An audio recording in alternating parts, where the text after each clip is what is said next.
In 4 mesi scovati 24 evasori totali, veri e propri fantasmi al fisco italiano. È il bilancio dell'attività da gennaio ad aprile 2012 nell'intera provincia di Agrigento condotta dalla Guardia di Finanza al comando del colonnello Pasquale Porzio. Evasori che riguardano quasi tutte le fasce sociali, dal medico pediatra al produttore di frutta e ortaggi a Palma di Montechiaro, al commerciante delle costruzioni e di vendita di materiale edile, ma anche di quello addetto alle vendite di computer, software ed attrezzature per ufficio di Porto Empedocle, il promotore finanziario di Ribera o anche la parrucchieria che operava all'interno della propria abitazione a Canicattì. Nel dettaglio, oltre a queste ditte individuali, è stata anche scoperta una società di Cammarata che ha sottratto al fisco più di 10 milioni di euro di ricavi ed 1,5 milioni di euro di IVA, non presentando alcuna dichiarazione dei redditi per gli anni di imposta 2008, 2009 e 2010. Nei confronti degli amministratori della società, oltre alla denuncia penale, è scattata la proposta di sequestro di beni ai fini amministrativi.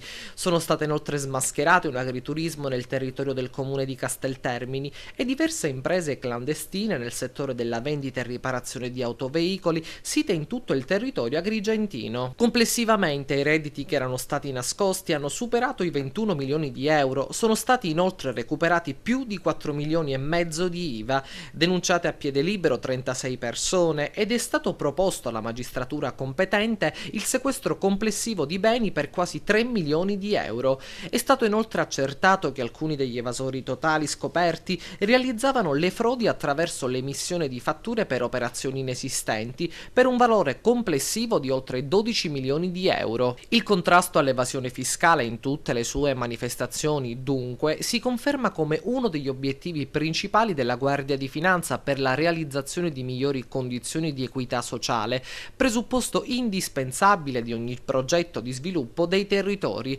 Sono ormai chiari a tutti, infatti, gli effetti causati da chi si ostina a rimanere totalmente ignoto al fisco, fruendo tuttavia dei servizi che restano a carico dell'intera collettività che paga regolarmente le imposte.